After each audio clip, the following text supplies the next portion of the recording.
नमस्कार, hello and welcome to all. आप सभी का स्वागत है संदीप सर साइंस कोचिंग में। लेक्चर फर्स्ट में हमने जीव विज्ञान के चैप्टर फर्स्ट जीवों में जनन के बारे में पढ़ा था। जनन क्या होता है और कितने प्रकार का होता है।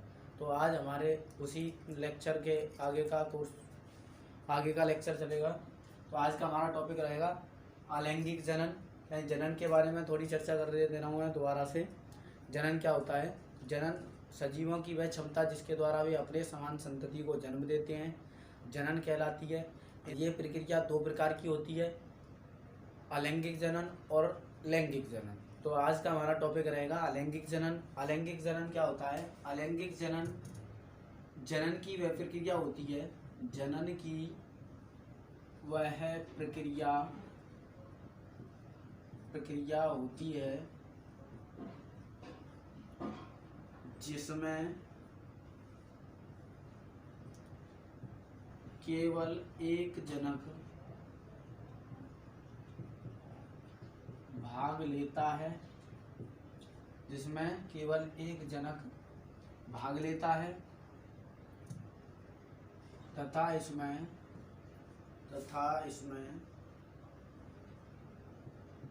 युग्मकों का निर्माण नहीं होता है। यानी कि जो संतति उत्पन्न होती है वो शारीरिक भाग से या शारीरिक रूप से विभक्त होकर नए जीव का निर्माण बनता है। तो जनन की वह प्रक्रिया होती है अलैंगिक जनन, जिसमें केवल एक जनक भाग लेता है तथा इसमें युग्मकों का निर्माण नहीं होता है। संतति अकारिकी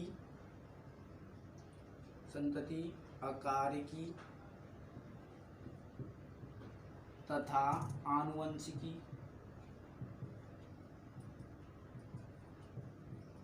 रूप से जनक के समान अर्थात क्लोन होती है।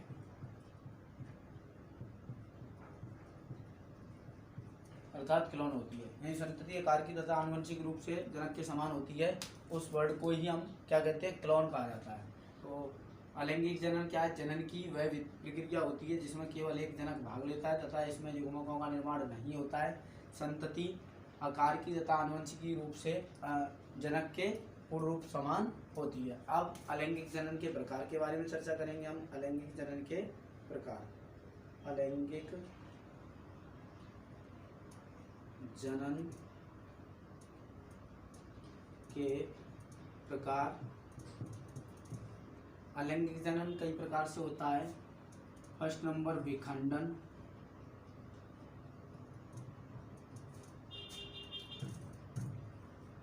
दूसरा मुकुलन,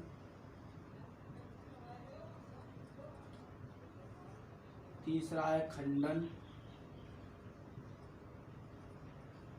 और चौथा है पुनरुद्भवन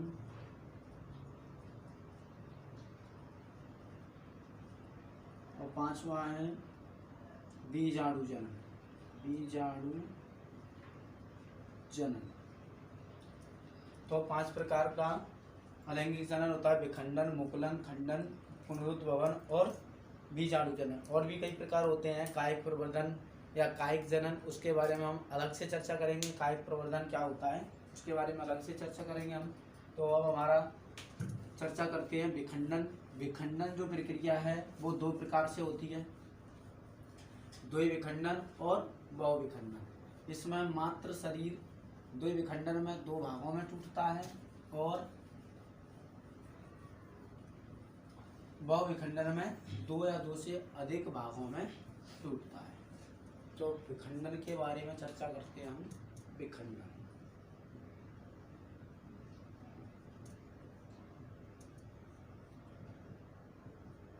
विखंडन यानी कि इस प्रक्रिया में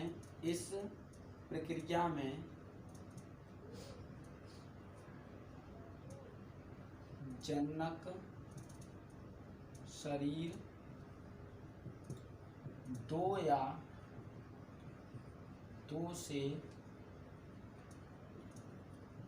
अधिक भागों में टूटता है या विभक्त हो जाता है, टूटता है और नए जीव का निर्माण करता है। विखंडन में क्या होता है? इस प्रक्रिया में जनक शरीर दो या दो से अधिक भागों में टूटता है और नए जीव का निर्माण करता है। विखंडन जो होता है वो दो प्रकार का होता है। नंबर एक द्वि विखंडन,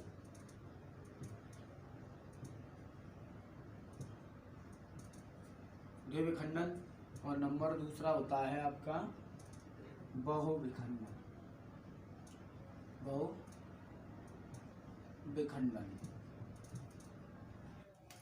अब हम चर्चा करेंगे द्विविखंडन पर।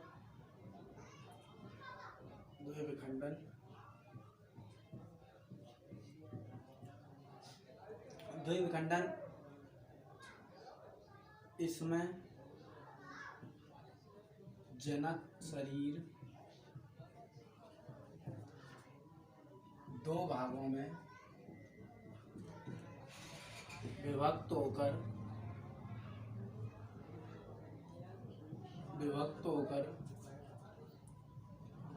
नए जीव का निर्माण करता है। द्विविखंडन में क्या है? इसमें जनक शरीर दो भागों में विभक्त होकर नए जीव का निर्माण करता है, जैसे अमीबा,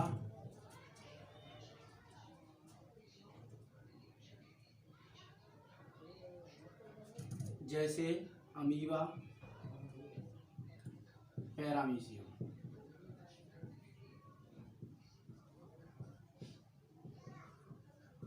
आदि।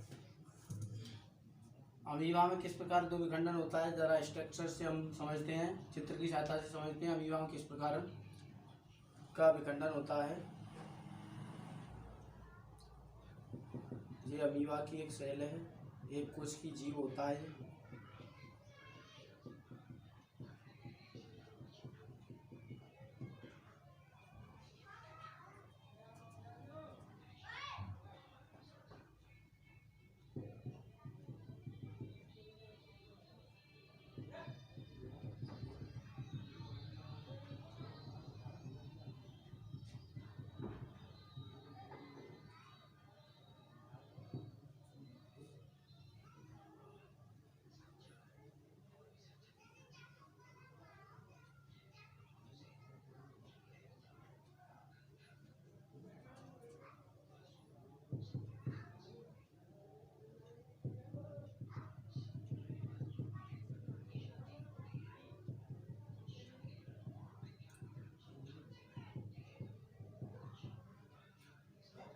ये इस प्रकार अपना आकार बदलता है और अंत में क्या होता है, मात्र शरीर से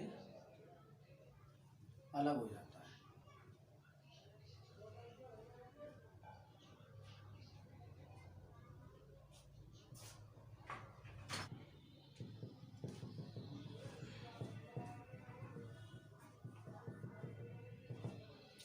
बहुविखंडन क्या होता है? बहुविखंडन के बारे में चर्चा करते हैं हम।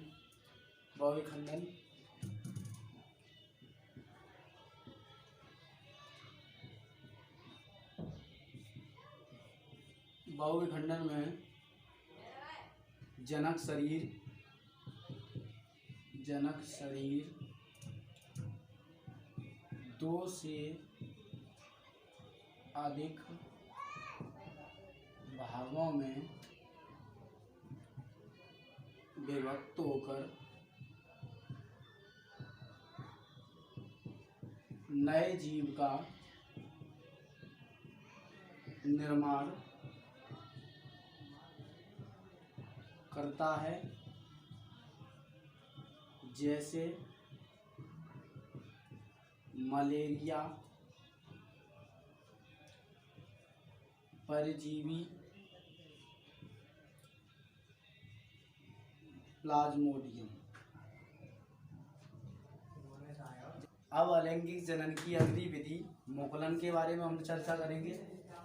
मुकुलन क्या होता है?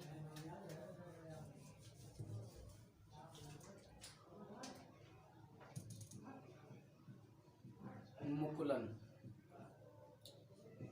जिसको बडिंग कहा जाता है, इसमें क्या होता है? इसमें या इस प्रकार के जनन में इसमें जनक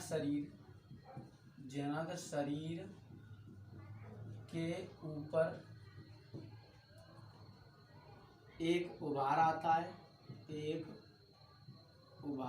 है,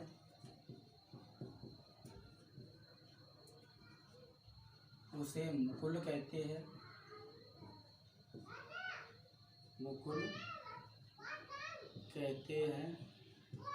उसे मुकुल कहते हैं। मुकुल परिपक्व होने के बाद या विकसित होने के बाद, मुकुल परिपक्व होने के बाद नए जीव का निर्माण करता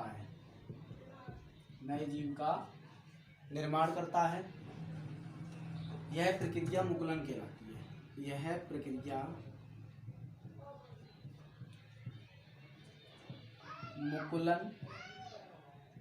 कहलाती है। यह प्रक्रिया मुकुलन कहलाती है। जैसे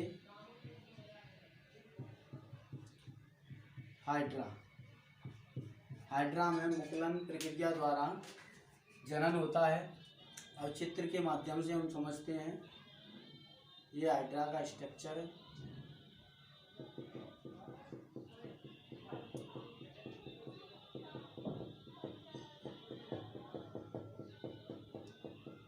इस प्रकार संरचना होती है हाइड्रा की। और इसमें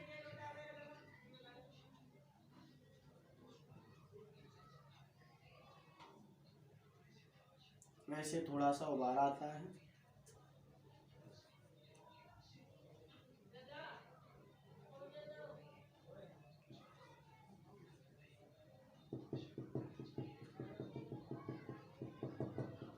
और यह उभार वृद्धि करके नए जीव में परिवर्तित हो जाता है।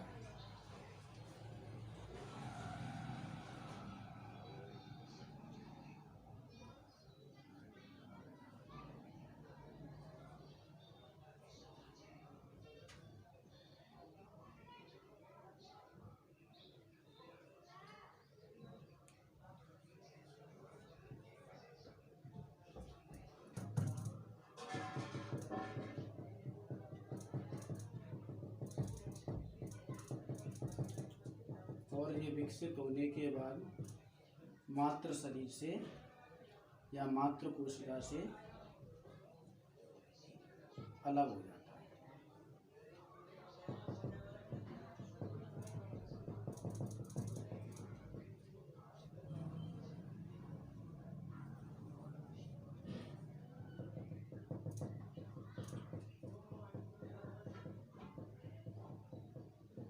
इस प्रकार से मुकुलन प्रक्रिया होती है। तो मुकुलन इसमें या इस प्रक्रिया में जनक शरीर के ऊपर एक उभार आता है, उसे मुकुल कहते हैं। मुकुल परिपक्व या विकसित होने के बाद नए जीव का निर्माण करता है। यह प्रक्रिया मुकुलन कहलाती है। जैसे हाइड्रा में मुकुलन होता है। अब अलैंगिक जनन की अगली विधि के बारे में हम समझेंगे। इसको बोलते हैं खंडन, फ्रेगमेंटेशन। खंडन विधि,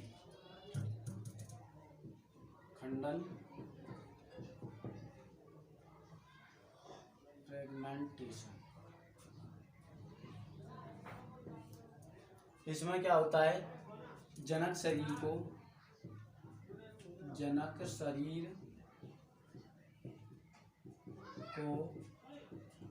दो या अधिक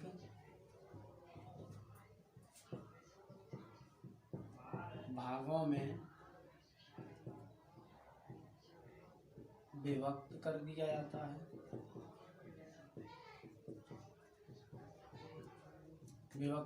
जाता है। और विभक्त भाग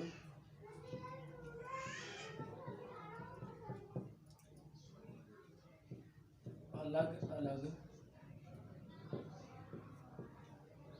जीवों का निर्माण करते हैं। यह फ्रेगमेंटेशन जनक शरीर को दो या अधिक भागों में विभक्त कर दिया जाता है। उसे क्या कहते हैं? नए जीवों का निर्माण होता है। जैसे तालाब में आपने देखा होगा काई होती है, काई में हम पत्थर मारते हैं तो दो भागों में टूट जाती है। जितने भागों में वो टूटती जाएगी उतने ही जीवों का निर्माण करेगी। तो जैसे उदाहरण इसका हो गया स्पायरोगायरा, शैवाल की प्रजाति होती है स्पायरोगायरा।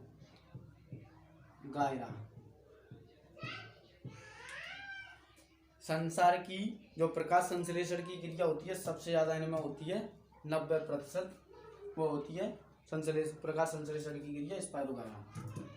एक पॉइंट और नोट में कर लो। नोट में जो खंडन प्रक्रिया होती है वो स्पंज और नीडेरिया में भी होती है। स्पंज में ये ऐसे जीव होते हैं, इनको क्या है दो भागों में हम काट दें तो ये दो नए जीवों का निर्माण कर देते हैं। अब अलैंगिक जनन की अगली विधि है पुनरुद्भवन।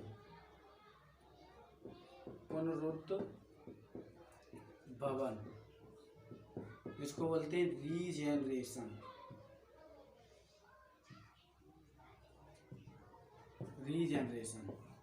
पुनरुद्भवन में क्या होता है? पुनरुद्भवन में किसी भी जीव का कोई क्षतिग्रस्त पार्ट होता है वो पुनः उसको धीमे धीमे विकसित कर लेता है। पुनरुद्भवन इसमें सरल संरचना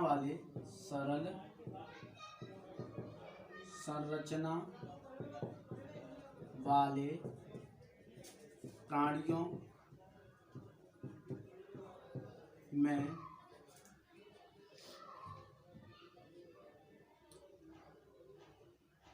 पुनरुद्भवन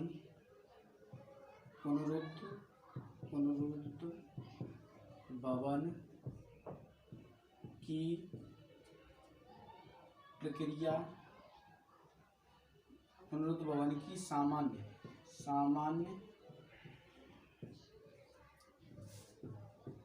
प्रक्रिया पाई जाती है। इसमें जीव अपने क्षतिग्रस्त भाग का पुनः निर्माण कर लेते हैं। यानी कि सरल संरचना वाली प्राणियों में पुनरुद्भवन की प्रक्रिया सामान्य पाई जाती है। इसमें जीव अपने क्षतिग्रस्त भाग का पुनः निर्माण कर लेते हैं। जैसे आपने देखा होगा छिपकली होती है, छिपकली में हम थोड़ा सा डंडा लगा दें तो उसकी जो क्या होती है वो पूंछ अपनी छोड़ देती है और वो पूंछ दोबारा कुछ समय के बाद आ जाती है। तो एग्जाम्पल हमारा हो गया, जैसे पुनरुद्भवन की प्रक्रिया किसमें पाई जाती है? छिपकली में और आपकी पाई जाती है तारा मछली में। तारा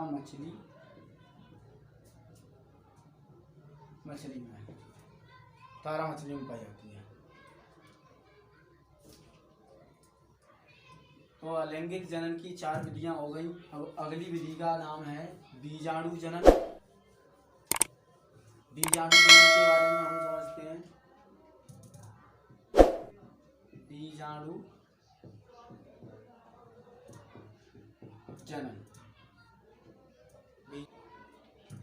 बीजाणु जनन प्रोटोजोआ। बीजाणु जनन प्रोटोजोआ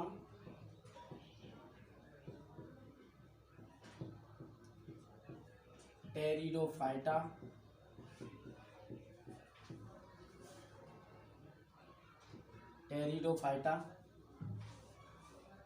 प्रोटोजोआ, टेरिडोफाइटा, ब्रायोफाइटा,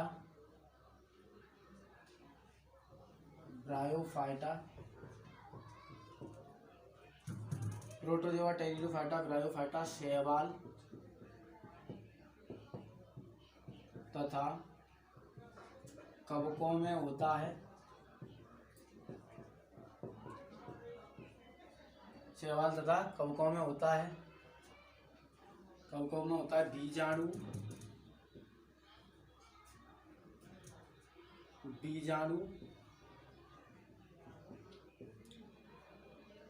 सूक्ष्म एक कोशिकीय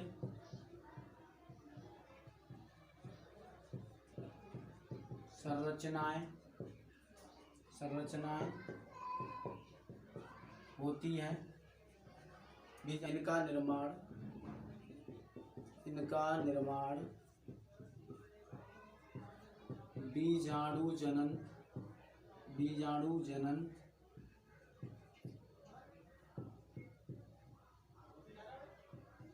बीजाणु जनन कहलाता है। यह प्रक्रिया कई प्रकार से होती है। बीजाणु जनन के विभिन्न प्रकार हैं। बीजाणु जनन के प्रकार। नंबर 1 चल बीजाणु।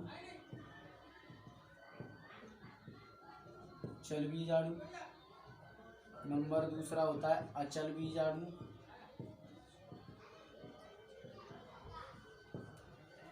तथा कॉनिडिया। तथा तीसरा हो गया तुम्हारा